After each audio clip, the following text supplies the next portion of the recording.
Good morning, class. 7th class, see this picture carefully.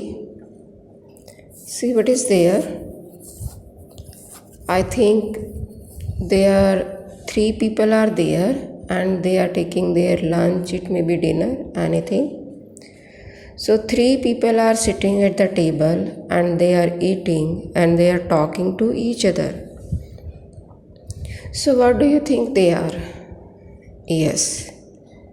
So I want to tell you that they are the sailors. Sailors who used to live on the ships and they visit many countries. They go to many places in the sea and they have many stories to tell you people and to discuss with each other. So today we are going to read a story that is told by one of the sailors, and that is 3 at table. Come on the next page now. See, 3 at table.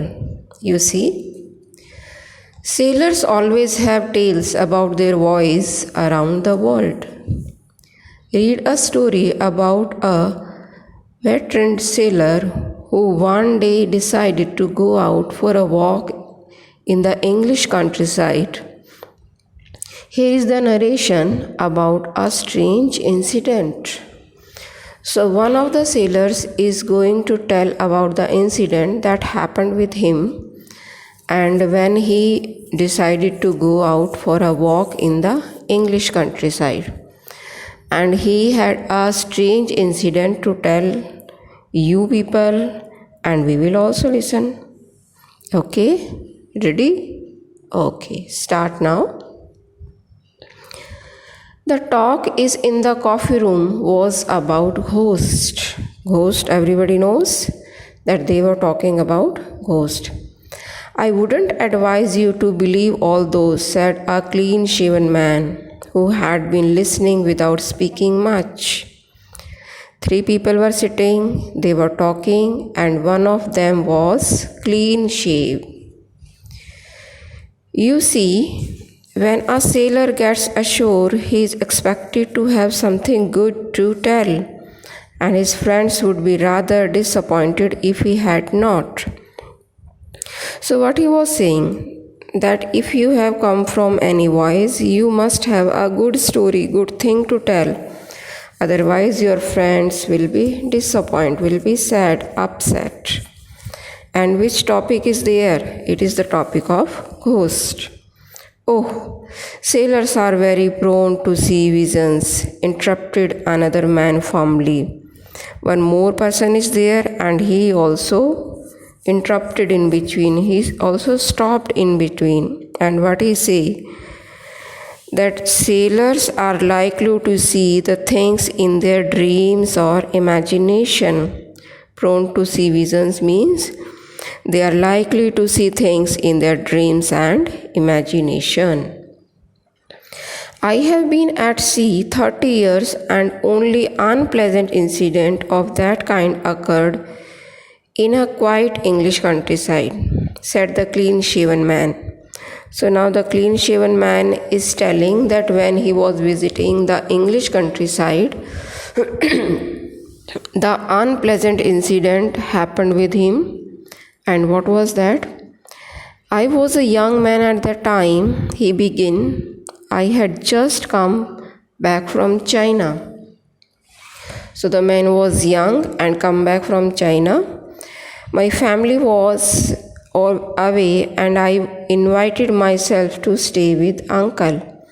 When I reached to the place, I found it closed, so I decided to put up at the Royal George, a decent inn. Inn is like a hotel where people used to stay. So what did the clean-shaven man decided? He decided to live up at the Royal George, a very decent inn. The next morning, after a late breakfast, I set off for a brisk day's walk, means speedily walk.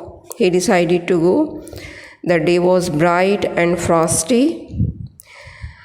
I launched luxuriously on bread and cheese in a small inn and decided to go a little further before turning back. Means he has eaten a good lunch, ate good hearty lunch, and then he decided to go a little further before turning back. When I found I had gone far enough, I turned up at the lane at right angles to the road I was passing to find my way back to my another route. Means I was something disappointed. I went long, and when I tried to come back, I was a little bit confused. But this had several turnings of its own. I was soon caught up in a fog and wandered about miserably, occasionally shouting on the chance of being heard by some passing shepherds. So, what do we see? The clean shaven man was lost due to fog and due to cold. So, he wandered here and there, and he was occasionally shouting also so that somebody can see him and help him. Luckily, I heard footsteps approaching me, and it was my luck, it was by chance that I heard the footsteps, means somebody was coming to me. A sturdy looking countryman, hearing me shout, walked back with me for nearly a mile and gave me instructions how to reach. A sturdy looking countryman means whose body was strong. He came to me and walked back with me for nearly a mile. Means he went with me nearly a mile and gave me instructions how to reach. Now come on the second page.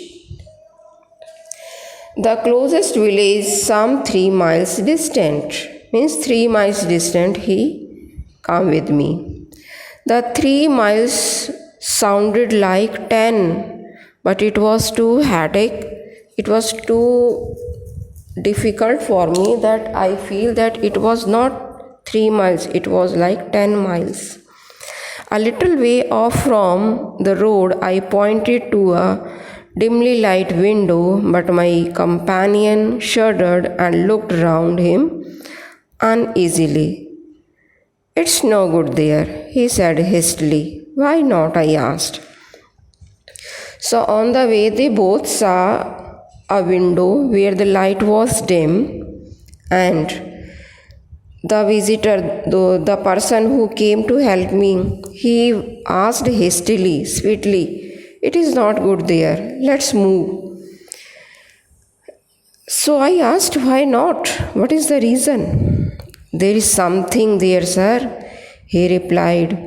Some say it's a poor mad thing, others says it's a kind of an animal.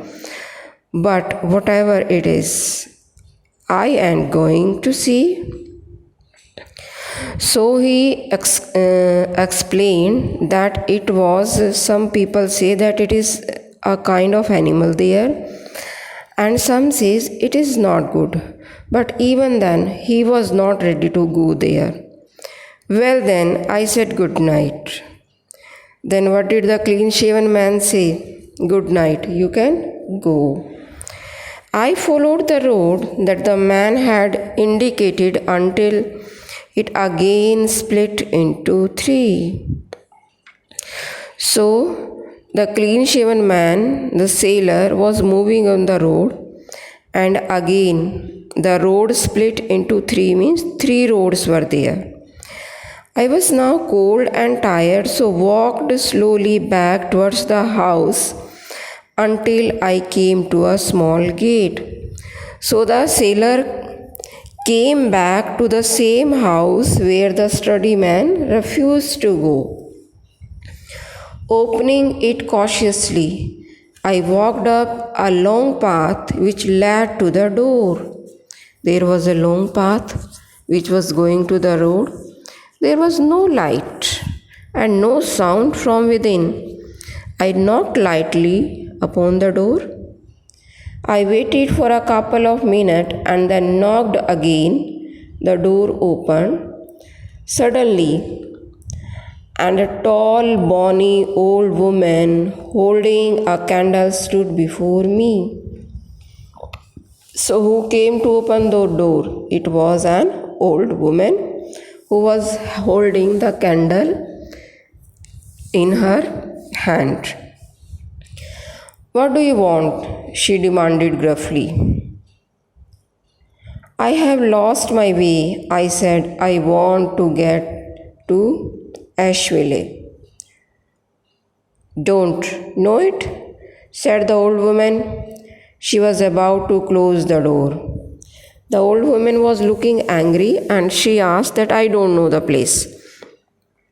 Because the person was asking about the Asheville and she refused completely. She was about to close the door when a man emerged from the room side of the hall and came towards us. So when she was going to close the door, suddenly the man comes.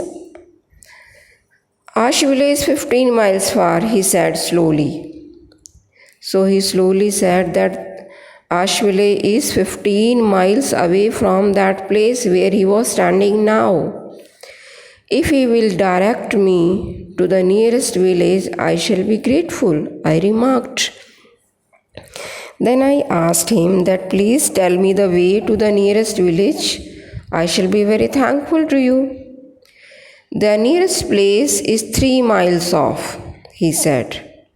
And now he answered, the nearest place is 3 miles away from here. If you will give me the pleasure of your good company, I will make you as comfortable as I can. So the person offered me to give me the company, and he also asked to live there. I hesitated.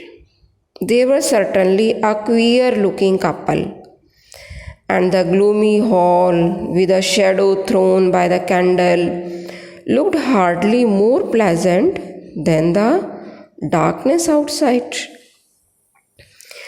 You are very kind, I murmured, but come in, he said quickly, and shut the door. Annie. So I was very hesitant, but even then I entered. It was a queer looking couple. Queer means strange. The couple was strange. Couple means husband and wife. They were strange looking. And gloomy hall means full of sadness. Shadow thrown by the candle looked hardly more pleasant than the darkness outside. It was very dark outside, but due to candle it was looking something okay. You are very kind, I murmured. Murmured means I spoke slowly.